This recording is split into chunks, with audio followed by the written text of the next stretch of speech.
परिचय। बच्चों, आज हम एक नए विषय का अध्ययन करेंगे। आगे बढ़ने से पहले क्या कोई मुझे कार्बोहाइड्रेट के विषय में बताएगा?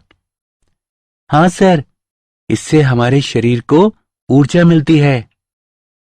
शाबाश रवि। प्रतिदिन की जिंदगी में कार्बोहाइड्रेट हमारे शरीर के लिए ऊर्जा का प्रमुख स्रोत हैं। फल, सब्जी, दूध आदि कार्बोहाइड्रेट के मुख्य स्रोत हैं। सर, और हमें सूर्य के प्रकाश से क्या मिलता है? ये एक अच्छा प्रश्न है रमन। सूर्य के प्रकाश से हम विटामिन डी प्राप्त करते हैं। यह हमारे शरीर में कैल्शियम तथा फास्फोरस के अवशोषण तथा उपापचय को बढ़ाता है। सर, यदि हमारे शरीर को विटामिन डी नहीं मिलेगी तो क्या होगा? रमन, विटामिन डी की कमी से अनेक गंभीर रोग जैसे रिकेट्स, मोटापा, हृदय के रोग या उच्च रक्तचाप हो सकता है। बच्चों, आज हम जैव अणु अध्याय में इन सभी विषयों का अध्ययन करेंगे। उद्देश्य। इस पाठ के अंत में आप निम्न करने में सक्षम हो जाएंगे: जैव अणु को परिभाषित करना, कार्बोहाइड्रेट्स का वर्णन करना, कार्बोहाइड्रेट का वर्गीकरण करना, प्रोटीनों की व्याख्या करना, एमिनो अम्लों का वर्गीकरण करना, प्रोटीनों की संरचना को जानना, एंजाइम को परिभाषित करना, विटामिनों के बारे में जानना, विटामिनों तथा उनकी कमी से होने वाले रोगों का वर्गीकरण करना और न्यूक्लिक अम्ल की संरचना की व्याख्या करना। परिभाषा। जैव रसायन विज्ञान की वो शाखा है जिसके अंतर्गत जीवों के रासायनिक संगठन तथा उनकी संरचना और उनके अंदर होने वाले विभिन्न रासायनिक परिवर्तनों का अध्ययन किया जाता है। जीवन का आधार बनाने वाले जटिल कार्बनिक अणु जो कि जीवों के निर्माण, उनके विकास और रखरखाव के लिए आवश्यक होते हैं, जैव अणु कहलाते हैं। जैव अणु जीवधारियों के साथ एक क्रम में जुड़े होते हैं। जीवधारी, अंग, ऊतक, कोशिका, अंगक तथा जैव अणु। कोशिका। कोशिका जीवन की एक मौलिक इकाई है। ये इतनी सूक्ष्म यानी छोटी होती है कि इसे नग्न आंखों से नहीं देखा जा सकता है, अतः इन्हें देखने के लिए सूक्ष्मदर्शी का प्रयोग किया जाता है। कोशिकाएं जीवन के लिए आवश्यक रसायनों के पैकेट हैं। कोशिका में वृद्धि करने तथा विभक्त होकर नई कोशिकाओं के निर्माण करने की क्षमता होती है। ये संतति कोशिकाएं आगे चलकर विभक्त होकर नई कोशिकाओं को उत्पन्न करती हैं। कोशिकाएं परस्पर जुड़कर ऊतकों का निर्माण करती हैं। ऊतक परस्पर मिलकर अंगों का निर्माण करते हैं और अंग परस्पर मिलकर जीवों का निर्माण करते हैं। एक जीवित कोशिका में 50 तत्व शामिल होते हैं। एक जीवित कोशिका में सबसे प्रचुर मात्रा में मिलने वाला पदार्थ जल होता है, जो कि कोशिका का कुल 70% भार बनाता है। जल के अतिरिक्त कोशिका में बड़ी संख्या में कार्बन यौगिक पाए जाते हैं। कार्बोहाइड्रेट। कार्बोहाइड्रेट यौगिकों जैसे glucose, fructose, sucrose, starch, cellulose आदि की एक महत्वपूर्ण श्रेणी का निर्माण करते हैं, जो कि हमारे प्रतिदिन के क्रियाकलापों में एक महत्वपूर्ण भूमिका निभाते हैं। कार्बोहाइड्रेटों को पॉलीहाइड्रोक्सी एल्डिहाइड अथवा कीटोन या उन यौगिकों के रूप में परिभाषित किया जा सकता है जो उन्हें जल अपघटित कर सकते हैं। इन्हें सैकेराइड्स के नाम से भी जाना जाता है। ये हमारे भोजन का सर्वश्रेष्ठ स्रोत हैं। ये मुख्यतः पौधों से उत्पन्न होते हैं। सामान्य सूत्र CXH2O वाले यौगिकों को कार्बोहाइड्रेट नाम दिया गया था। कार्बोहाइड्रेटों का वर्गीकरण। कार्बोहाइड्रेटों को जल अपघटन में उनके व्यवहार के आधार पर मुख्यतः निम्नलिखित 3 वर्गों मोनोसैकेराइड, ओलिगोसैकेराइड, पॉलीसैकेराइड में वर्गीकृत किया गया है। मोनोसैकेराइड ये ऐसे सरल कार्बोहाइड्रेट होते हैं जिनका जल अपघटन नहीं किया जा सकता है तथा ये सरलतम कार्बोहाइड्रेट ही रहते हैं। उदाहरण ग्लूकोज, फ्रक्टोज।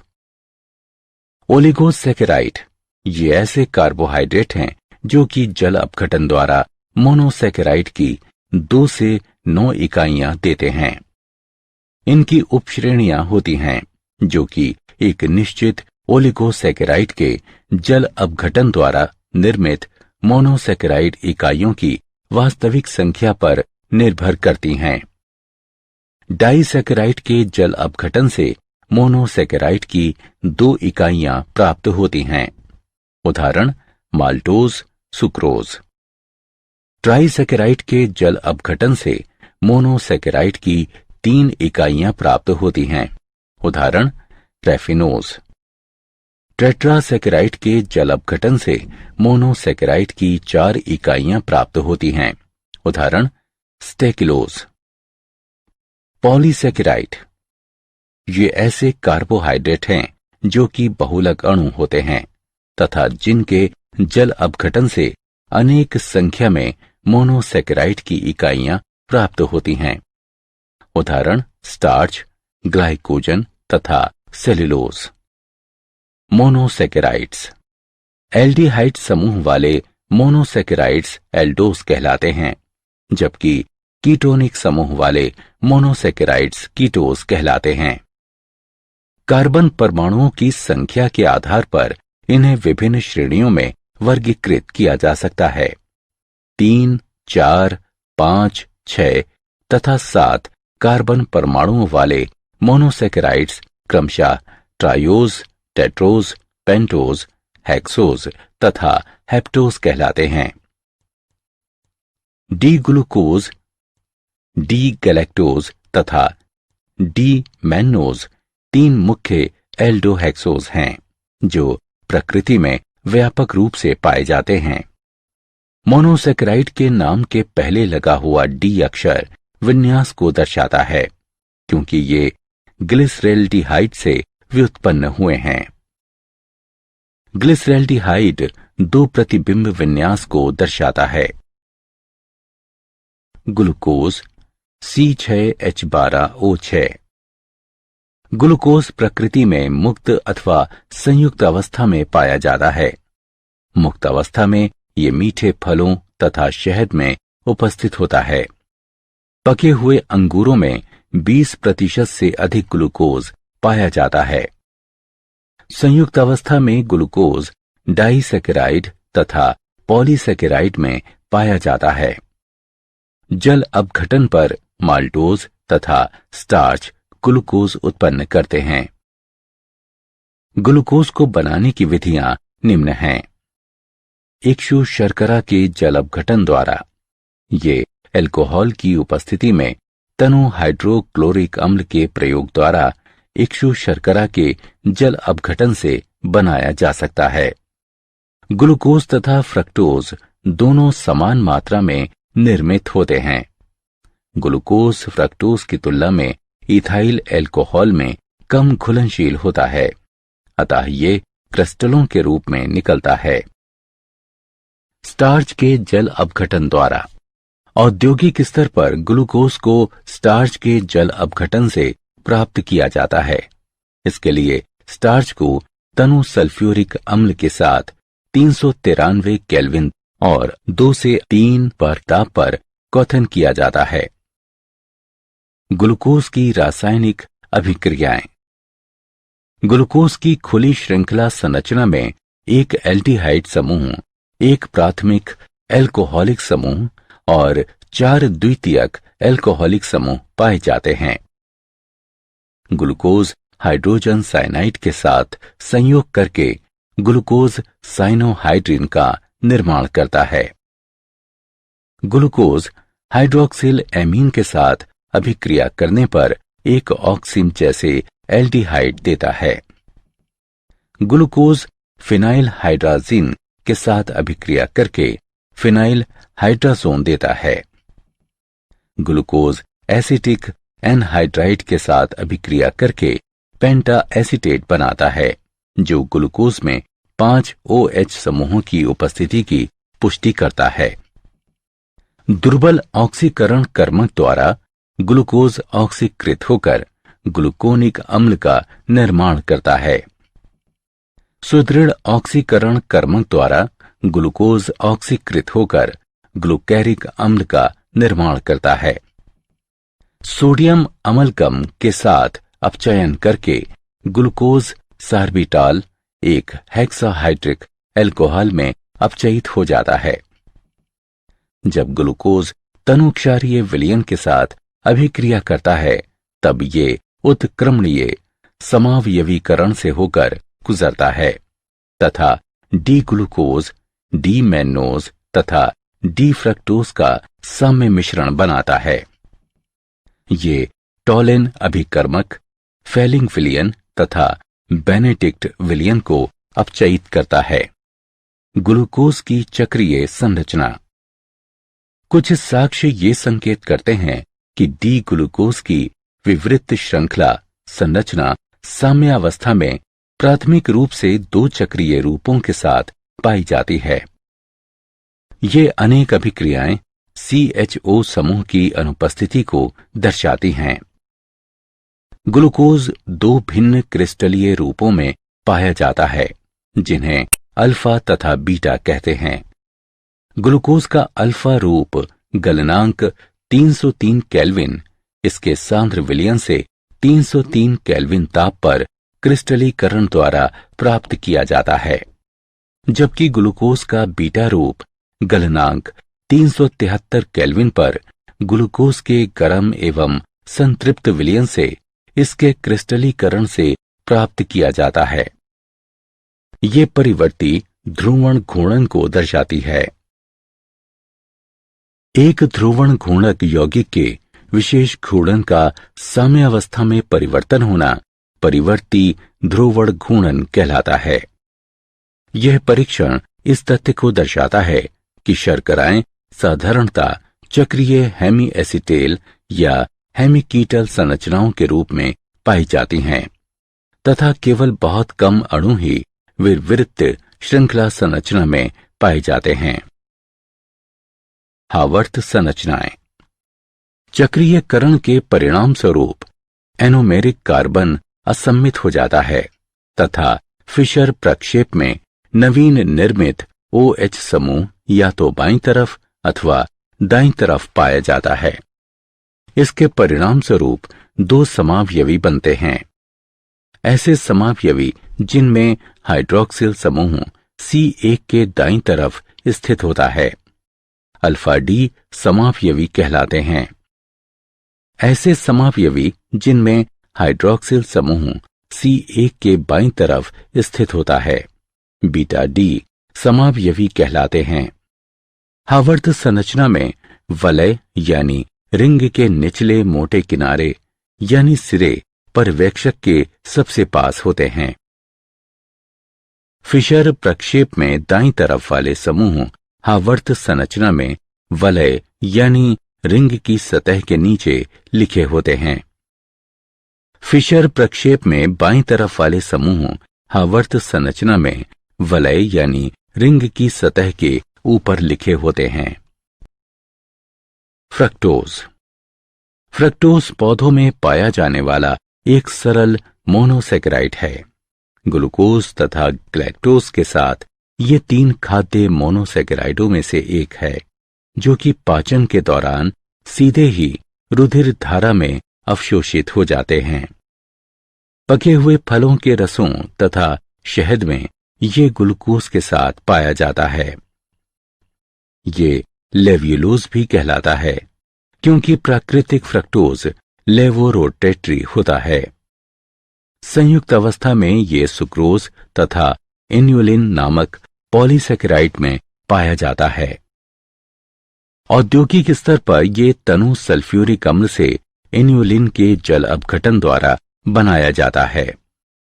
फ्रक्टोज के गुण। फ्रक्टोज के मुख्य गुण निम्नलिखित हैं। ये भी दो चक्रीय अवस्थाओं में पाया जाता है, जो कि C5 पर OH की कीटोनिक समूह से C2 पर अभिक्रिया द्वारा निर्मित होता है। इस प्रकार 5 सदस्यीय वलय बनती है तथा इसकी फ्यूरेनोस संरचना होती है। ये भी परिवर्ती ध्रुवण घूर्णन को दर्शाता है। ये रंगहीन क्रिस्टलीय ठोस है तथा ये स्वाद में मीठा होता है। ये ग्लूकोज के मुकाबले जल तथा अल्कोहल में अधिक घुलनशील होता है। ये भी टॉलेन अभिकर्मक फेहलिंग विलयन तथा बेनेडिक्ट विलयन को अपचयित करता है। डाइसैकेराइड। ऐसे कार्बोहाइड्रेट जो कि जल अपघटन पर मोनोसैकेराइड की 2 इकाइयां देते हैं, डाइसैकेराइड कहलाते हैं। उदाहरण के लिए जल अपघटन पर सुक्रोज, अल्फा डी, ग्लूकोज तथा बीटा डी फ्रक्टोज देता है। इसका अर्थ यह है कि डाइसैकेराइड मोनोसैकेराइड की 2 इकाइयों के संघनन अभिक्रिया द्वारा बने होते हैं। मोनोसैकेराइड के हेमी एसिटल जल के अणु के निष्कासन के साथ संघनित हो जाते हैं। ऐसे आबंध जो कि 2 मोनोसैकेराइड इकाइयों को परस्पर जोड़ते हैं, ग्लाइकोसाइडिक बंध कहलाते हैं। सभी डाइसैकेराइड क्रिस्टलीय ठोस तथा जल में घुलनशील होते हैं। ये 2 श्रेणियों में बटे होते हैं। अपचायी शर्करा। यदि किसी मोनोसैकेराइड इकाई का अपचायी केंद्र मुक्त होता है तो डाइसैकेराइड शर्करा अपचायी होती है तथा अनअपचायी शर्करा। यदि 2 मोनोसैकेराइड इकाइयां अपने कार्बोनिल समूह द्वारा परस्पर जुड़ी होती हैं तो डाइसैकेराइड शर्करा अनअपचायी होती है। सुक्रोज।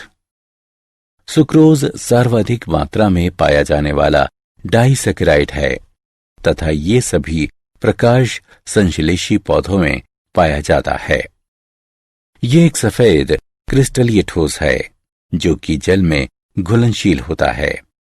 जब ये इसके गलनांक द्रवण बिंदु से ऊपर गर्म किया जाता है तो ये एक भूरे रंग का पदार्थ कैरामेल का निर्माण करता है।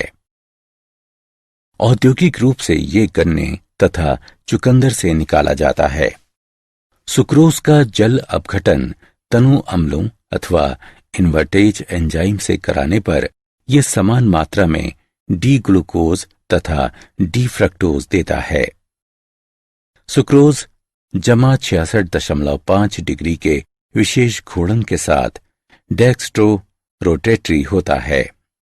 जल अपघटन पर सुक्रोज समान मात्रा में डेक्स्ट्रोटेटरी ग्लूकोज तथा लेवोरोटेटरी फ्रक्टोज का मिश्रण देता है। सुक्रोज का ग्लूकोज तथा फ्रक्टोज में समान मात्रा के मिश्रण में परिवर्तन होना ध्रुवीय घूर्णन के चिन्ह में परिवर्तन के द्वारा दर्शाया जाता है। इस प्रकार सुक्रोज का जल अपघटन शर्करा का अपवृतन कहलाता है। ग्लूकोज तथा फ्रक्टोज का समान मात्रा का मिश्रण अपवृत्त शर्करा कहलाता है।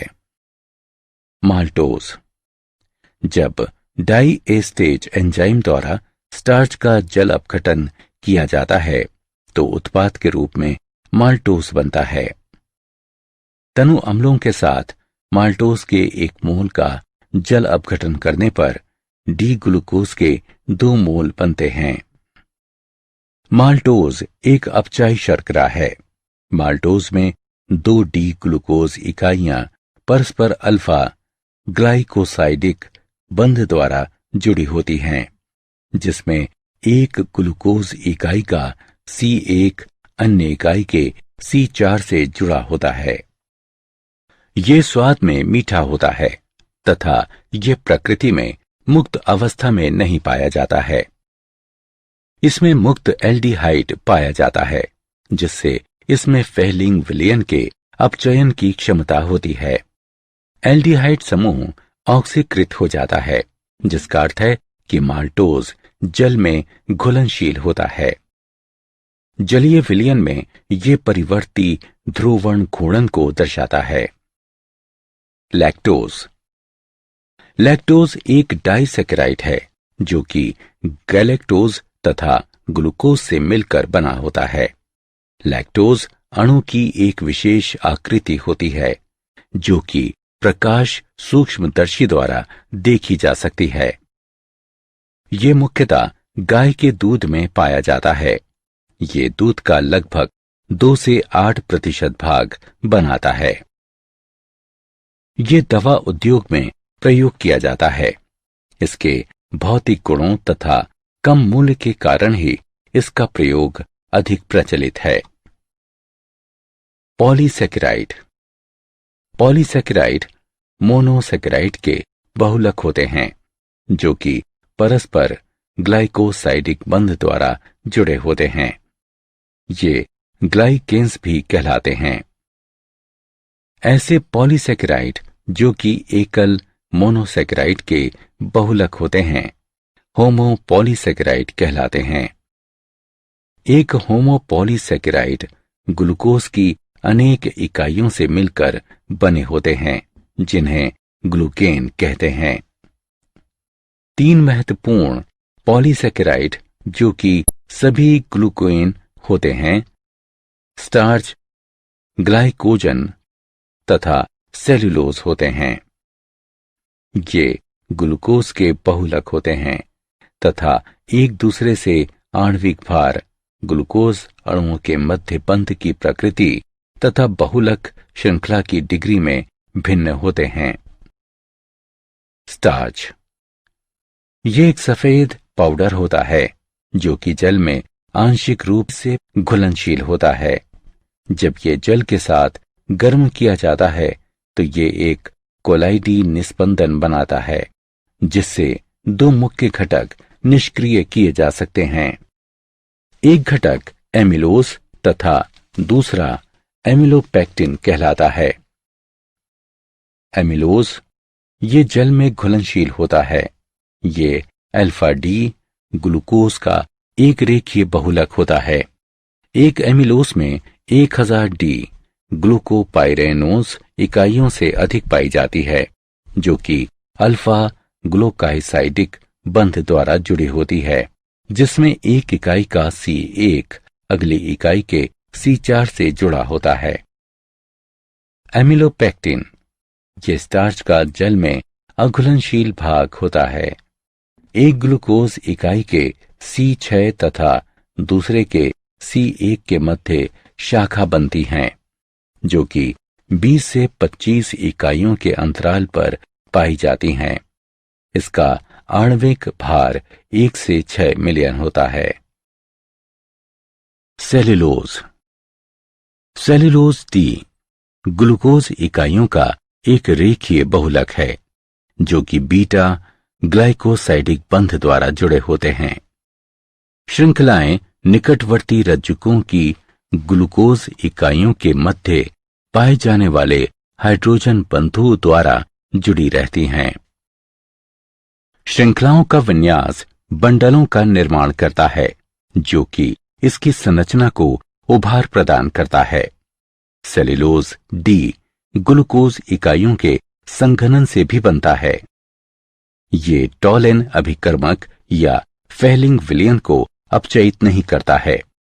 यीस्ट के द्वारा इसका किण्वन नहीं होता है। ये आसानी से जल अपघटित नहीं हो सकता है। दाब में जब ये तनु सल्फ्यूरिक अम्ल के साथ गर्म किया जाता है तो ये जल अपघटित होकर डी ग्लूकोज देता है। मूल्यांकन। आइए आगे बढ़ने से पहले ये जानें कि आपने कितना सीखा। सही विकल्प को उठाकर उसके संगत स्थान पर रखें। ग्लाइकोजन। ग्लाइकोजन एक बहुशाखित पॉलीसैकेराइड है जो कि जंतुओं तथा कवक में संचित ऊर्जा के रूप में कार्य करता है। मनुष्य में ये प्राथमिक रूप से यकृत तथा पेशियों की कोशिकाओं में बनता तथा संचित होता है तथा लंबे समय तक द्वितीयक ऊर्जा संचार के रूप में कार्य करता है। ये ग्लूकोज का एक बहुलक है जो कि 1,4 अल्फा ग्लाइकोसाइडिक बंध द्वारा जुड़े होते हैं। ये एक सफेद पाउडर है जो कि जल में घुलनशील होता है। ये आयोडीन के साथ बैंगनी रंग देता है। ग्लाइकोजन का आणविक भार बहुत अधिक होता है जो कि 2 गुणा 10 की घात 5 से 10 की घात 8 तक होता है। ये लगभग सभी मानव ऊतकों में पाया जाता है। ये यकृत में संचित होता है। जब शरीर को ग्लूकोज की आवश्यकता होती है तो एंजाइम ग्लाइकोजन को ग्लूकोज में तोड़ देते हैं। कार्बोहाइड्रेटों का महत्व।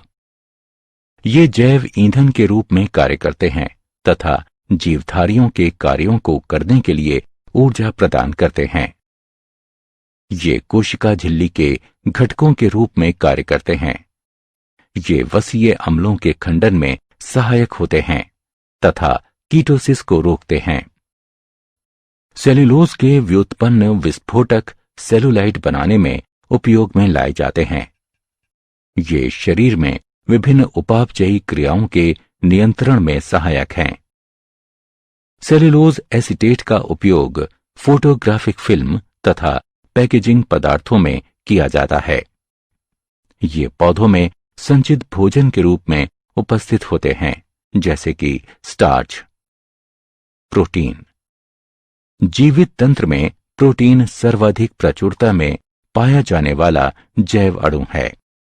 प्रोटीन के मुख्य स्रोत दूध, दालें, पनीर, मूंगफली, मछली, मांस आदि हैं। ये शरीर के सभी भागों में पाए जाते हैं तथा जीवन की संरचना तथा कार्यों का आधार बनाते हैं। ये शरीर की वृद्धि तथा रख रखाव के लिए भी आवश्यक होते हैं। प्रोटीन सजीवों के अंदर विभिन्न कार्यों को प्रतिपादित करते हैं। इन कार्यों के अंतर्गत उपापचयी अभिक्रियाओं का उत्प्रेरण करना, डीएनए का प्रतिकृतिकरण, उद्दीपनों के प्रति अनुक्रिया करना तथा अणुओं का एक स्थान से दूसरे स्थान तक परिवहन करना आदि शामिल हैं। एमिनो अम्ल। ये एमिनो व्युत्पन्न कार्बोक्सिलिक अम्ल होते हैं। अल्फा एमिनो अम्ल प्रोटीनों तथा पेप्टाइडों के मूलभूत अंग होते हैं। अल्फा एमिनो अम्लों में एमिनो समूह अल्फा कार्बन परमाणु पर स्थित होता है। किसी अणु में एमिनो तथा कार्बोक्सिलिक समूहों की आपेक्षिक संख्या के आधार पर एमिनो अम्लों को उदासीन, अम्लीय तथा क्षारीय एमिनो अम्लों में वर्गीकृत किया गया है। उदासीन एमिनो अम्ल। यदि अणु में एमिनो तथा कार्बोक्सिलिक समूहों की संख्या समान हो तो ऐसे एमिनो अम्ल उदासीन एमिनो अम्ल कहलाते हैं। उदाहरण ग्लाइसीन। क्षारीय एमिनो अम्ल। यदि अणु में एमिनो समूहों की संख्या कार्बोक्सिलिक समूहों से अधिक हो तो ऐसे एमिनो अम्ल क्षारीय एमिनो अम्ल कहलाते हैं। उदाहरण लाइसीन। अम्लीय एमिनो अम्ल। यदि अणु में एमिनो समूहों की संख्या कार्बोक्सिलिक समूहों से कम हो तो ऐसे एमिनो अम्ल अम्लीय एमिनो अम्ल कहलाते हैं। उदाहरण एस्पार्टेट। आवश्यक तथा अनावश्यक एमिनो अम्ल। सभी जीवों, पौधों तथा जंतुओं द्वारा एमिनो अम्ल संश्लेषित हो सकते हैं। ऐसे एमिनो अम्ल जो कि शरीर में संश्लेषित होते हैं अनावश्यक एमिनो अम्ल कहलाते हैं। कई जंतु ऐसे एमिनो अम्ल का संश्लेषण करने में असमर्थ होते हैं जो कि उनकी प्रोटीनों के लिए आवश्यक होते हैं। ऐसे एमिनो अम्ल जो कि शरीर में संश्लेषित नहीं हो सकते हैं तथा भोजन द्वारा ही ग्रहण किए जा सकते हैं आवश्यक एमिनो अम्ल कहलाते हैं। एक वयस्क मानव के लिए 10 आवश्यक एमिनो अम्ल होते हैं। भोजन में आवश्यक एमिनो अम्लों की कमी से रोग हो सकते हैं जैसे कि क्वाशियोरकॉर। पेप्टाइड, पॉलीपेप्टाइड तथा प्रोटीन्स। एंजाइम जल अणु के निष्कासन द्वारा अल्फा एमिनो अम्लों का बहुलकीकरण करके पेप्टाइडों का निर्माण कर सकते हैं। एमिनो अम्लों के मध्य निर्मित CONH आबंध पेप्टाइड बंध या पेप्टाइड आबंध कहलाता है। इस प्रकार से जुड़ने वाले एमिनो अम्लों को एमिनो अम्ल अवशेष कहा जाता है। ऐसे बहुलक जिनमें अनेक एमिनो अम्ल अवशेष पाए जाते हैं पॉलीपेप्टाइड्स कहलाते हैं। पॉलीपेप्टाइड्स रेखीय बहुलक होते हैं। पॉलीपेप्टाइड श्रृंखला का एक सिरा एक एमिनो अम्ल अवशेष में समाप्त होता है, जिसमें एक NH2 समूह पाया जाता है, जो कि N सिरा कहलाता है। एमिनो अम्ल अवशेष में दूसरा सिरे पर COOH समूह पाया जाता है, जो कि C सिरा कहलाता है।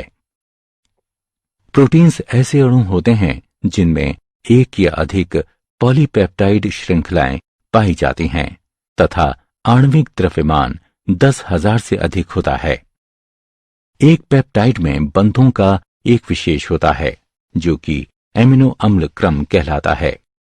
एमिनो अम्ल क्रम उस एमिनो अम्ल के 3 अक्षरों द्वारा विशेषीकृत होता है। ये अक्षर परस्पर हाइफन द्वारा जुड़े होते हैं। प्रोटीनों का वर्गीकरण। आणविक आकृति के आधार पर प्रोटीनों को 2 वर्गों में वर्गीकृत किया जा सकता है, रेशेदार प्रोटीन तथा गोलिकाकार प्रोटीन। रेशेदार प्रोटीन। जब पॉलीपेप्टाइड श्रृंखलाएं समानांतर होती हैं तथा हाइड्रोजन एवं डाइसल्फाइड आबंधों द्वारा संयुक्त रहती हैं, तो रेशा सम यानी रेशे जैसी संरचना बनती है। ऐसी प्रोटीनें रेशेदार प्रोटीन कहलाती हैं। ये जल में अघुलनशील होती हैं। ये जंतु ऊतकों के मुख्य संरचनात्मक पदार्थ की भांति कार्य करती हैं। उदाहरण, त्वचा में क्रेटिन, बाल, नाखून, सींग तथा ऊन। गोलिकाकार प्रोटीन।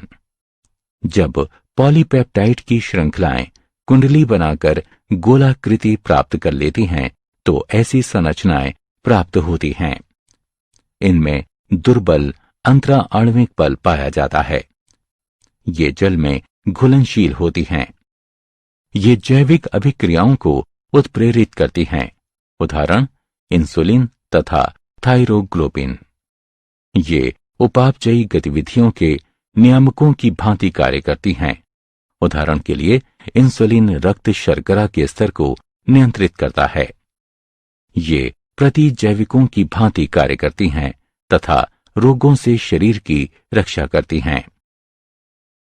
प्रोटीन की संरचनाएं। प्रोटीन की संरचनाएं कुछ जटिल होती हैं।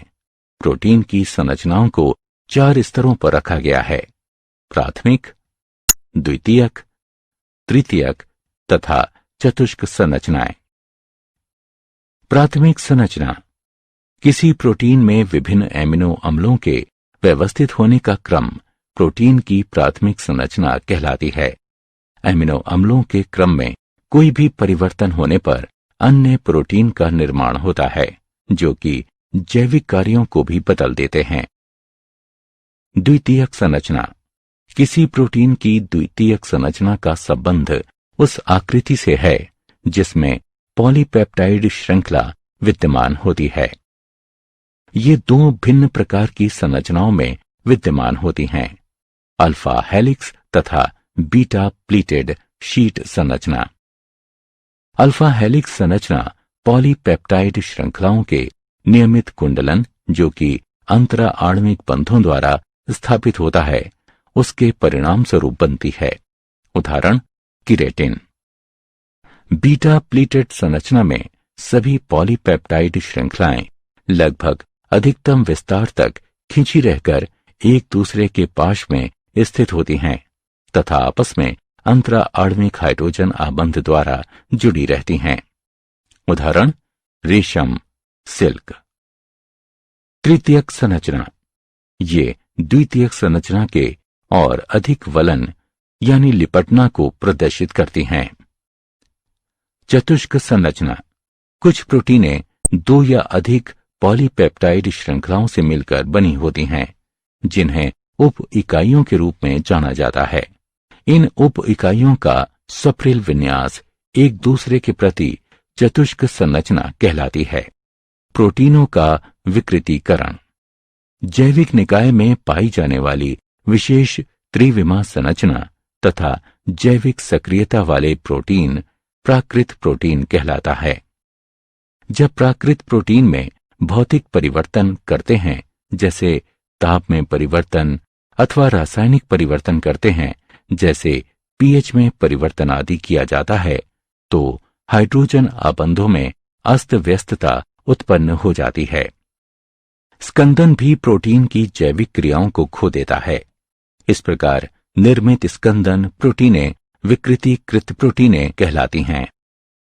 वो प्रक्रिया जिसमें प्रोटीनों के भौतिक गुणों के साथ साथ जैविक गुणों में परिवर्तन हो जाता है, प्रोटीनों का विकृतीकरण कहलाती हैं।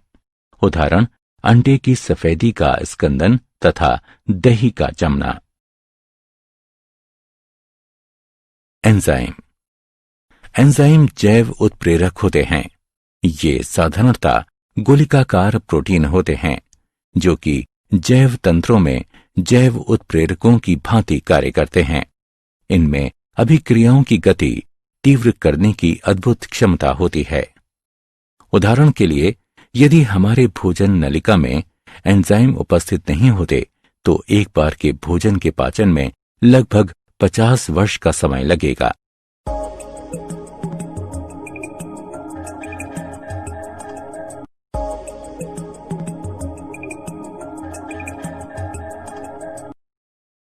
एंजाइमों के कुछ सामान्य तथा महत्वपूर्ण गुण निम्न हैं। एंजाइम किसी विशेष अभिक्रिया अथवा विशेष क्रियाधार के लिए विशिष्ट होते हैं। एंजाइम अनुत्प्रेरकीय अभिक्रिया की गति को अत्यधिक बढ़ा देती है। एक अनुकूल पीएच तथा 310 केल्विन तापमान पर इनकी क्रियाशीलता सर्वाधिक होती है। यहां तक कि एंजाइम की बहुत कम मात्रा भी एक अभिक्रिया की गति को बढ़ा देती है। एंजाइम क्रिया की क्रियाविधि। क्रियाधार अणु एंजाइम की सतह पर उपस्थित सक्रिय स्थानों यानी एक्टिव साइटों से जुड़ता है। सक्रिय स्थानों की आकृति इस प्रकार की होती है कि केवल क्रियाधार ही उसमें सही से जुड़ पाता है, जैसे कि एक ताला तथा चाबी। इस प्रकार के विशेष संयोजन द्वारा एंजाइम क्रियाधार कॉम्प्लेक्स का निर्माण होता है। एंजाइम अभिक्रिया की सक्रियण ऊर्जा को कम कर देते हैं। उदाहरणार्थ, सुक्रोज के अम्लीय जल अपघटन के लिए सक्रियण ऊर्जा 6.22 किलो जूल प्रति मोल है, जबकि सुक्रेज एंजाइम द्वारा जल अपघटित होता है तो सक्रियण ऊर्जा केवल 2.15 जूल प्रति मोल होती है। विटामिन। कार्बोहाइड्रेट, प्रोटीन तथा वसा के अतिरिक्त अन्य कार्बनिक यौगिक जो कि सामान्य स्वास्थ्य, वृद्धि तथा पोषण के लिए आवश्यक होते हैं, विटामिन कहलाते हैं। विटामिन कार्बनिक यौगिकों का एक समूह होता है जो कि जीवधारियों की वृद्धि तथा उनके क्रियाकलापों के लिए अल्प मात्रा में आवश्यक होते हैं। उनकी अनुपस्थिति से विशेष हीनता जनित रोग हो जाते हैं। विटामिन जटिल कार्बनिक यौगिक होते हैं जो कि ए, बी, सी, टी, ई, एच के अक्षरों द्वारा दर्शाए जाते हैं। पौधे सभी विटामिनों का संश्लेषण कर सकते हैं, किंतु कुछ विटामिन जंतुओं द्वारा निर्मित होते हैं। विटामिन डी सूर्य के प्रकाश द्वारा त्वचा में निर्मित हो सकते हैं। विटामिन, उनके स्रोत तथा हीनता जनित रोग। विटामिन ए वसा तथा तेल में घुलनशील होता है। ये वृद्धि तथा दृष्टि के लिए आवश्यक होता है। विटामिन बी एक जल में घुलनशील होता है तथा ऊष्मा द्वारा विखंडित होता है। विटामिन B2 जल में घुलनशील होता है। ये ऊष्मा के प्रति स्थायी होता है तथा ऊष्मा द्वारा विखंडित होता है। विटामिन B6 की कमी द्वारा मरोड़ हो जाती है। विटामिन B12 जल में घुलनशील होता है तथा इसमें कोबाल्ट पाया जाता है। ये प्रकृति में पाया जाने वाला लाल क्रिस्टल होता है। विटामिन C जल में घुलनशील होता है। ये पकाने पर तथा वायु में रखने पर विखंडित होता है। ये त्वचा को स्वस्थ बनाए रखता है तथा रोगों के प्रति शरीर की प्रतिरोधक क्षमता को विकसित करने में सहायक है। विटामिन D वसा में घुलनशील तथा जल में अघुलनशील होता है। ये ऊष्मा तथा ऑक्सीकरण के प्रति स्थायी होता है।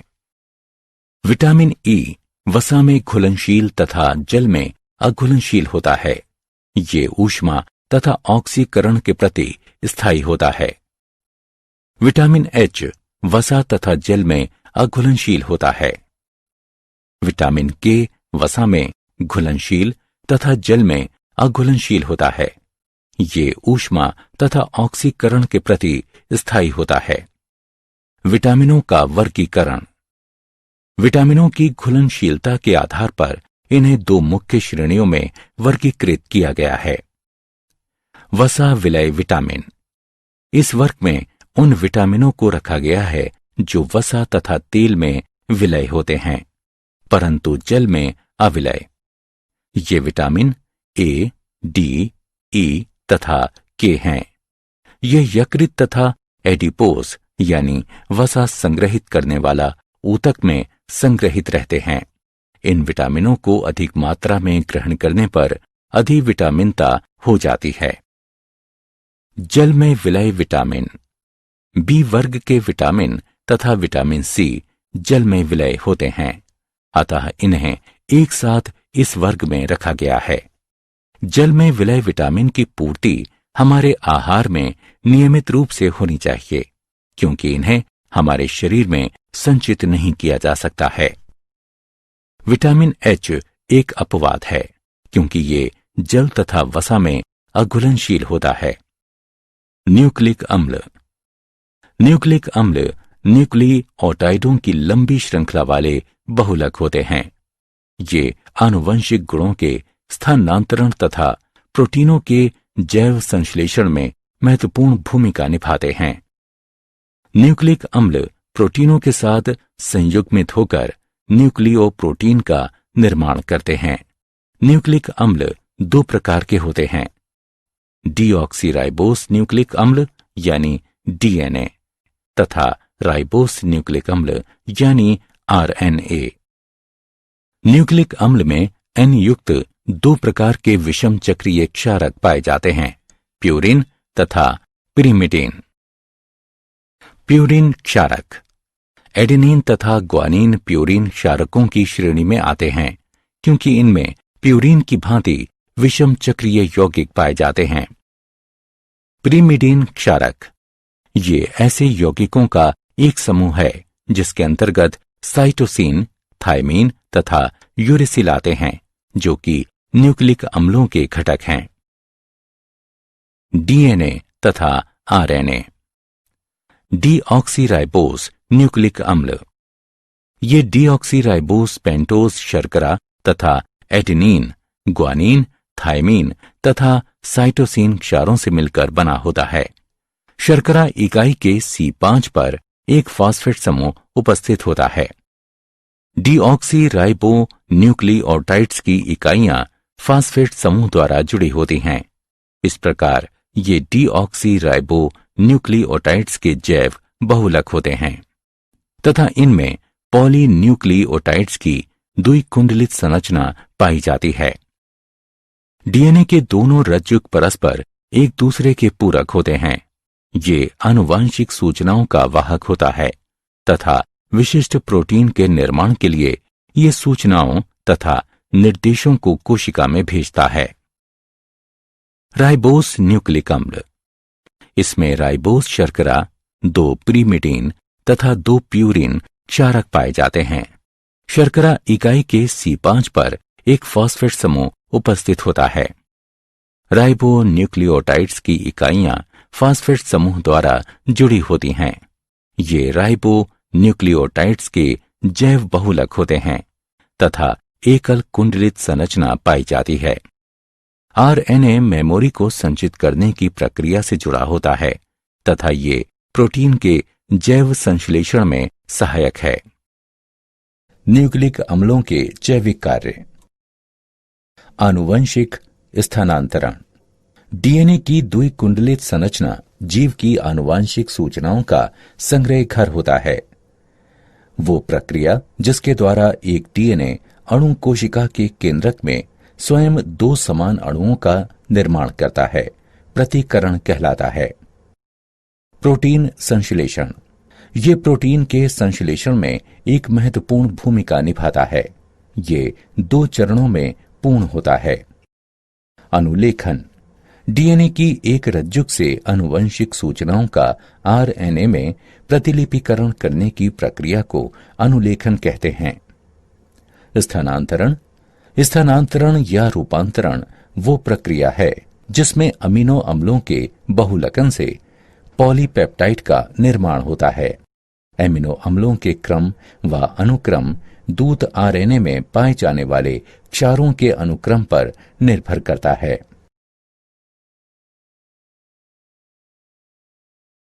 क्या आप जानते हैं डीएनए सीढ़ी के पार्श्व शर्करा तथा फॉस्फेट अणुओं से मिलकर बने होते हैं। हमारा पूरा डीएनए क्रम न्यूयॉर्क शहर की टेलीफोन डायरेक्टरी के 200 से 1000 पृष्ठ भर देगा। रक्त शर्करा स्तर 2 हार्मोनों ग्लूकागोन तथा इंसुलिन द्वारा नियंत्रित होते हैं जो कि अग्नाशय द्वारा स्रावित किए जाते हैं। सारांश। आइए हमने जो कुछ सीखा है उसे संक्षेप में दोहराएं। जीवन का आधार बनाने वाले जटिल कार्बनिक अणु जो कि जीवों के निर्माण, उनके विकास और रखरखाव के लिए आवश्यक होते हैं, जैव अणु कहलाते हैं। कार्बोहाइड्रेटों को पॉलीहाइड्रॉक्सी एल्डिहाइड अथवा कीटोन या उन यौगिकों के रूप में परिभाषित किया जा सकता है जो उन्हें जल अपघटित कर सकते हैं। ग्लूकोज अल्कोहल की उपस्थिति में तनु हाइड्रोक्लोरिक अम्ल के प्रयोग द्वारा इक्षु शर्करा के जल अपघटन से बनाया जा सकता है। एक ध्रुवण घूर्णक यौगिक के विशेष घूर्णन का साम्यावस्था में परिवर्तन होना परिवर्ती ध्रुवण घूर्णन कहलाता है। सुक्रोज का ग्लूकोज तथा फ्रक्टोज में समान मात्रा के मिश्रण में परिवर्तित होना ध्रुवीय घूर्णन के चिन्ह में परिवर्तन के द्वारा दर्शाया जाता है। इस प्रकार सुक्रोज का जल अपघटन शर्करा का अपवर्तन कहलाता है। ग्लाइकोजन एक बहुशाखित पॉलीसेकेराइड है जो कि जंतुओं तथा कवक में संचित ऊर्जा के रूप में कार्य करता है। कार्बोहाइड्रेट, प्रोटीन तथा वसा के अतिरिक्त अन्य कार्बनिक यौगिक जो कि सामान्य स्वास्थ्य, वृद्धि तथा पोषण के लिए आवश्यक होते हैं, विटामिन कहलाते हैं। न्यूक्लिक अम्ल न्यूक्लिकओटाइडों की लंबी श्रृंखला वाले बहुलक होते हैं। ये आनुवांशिक गुणों के स्थानांतरण तथा प्रोटीनों के जैव संश्लेषण में महत्वपूर्ण भूमिका निभाते हैं।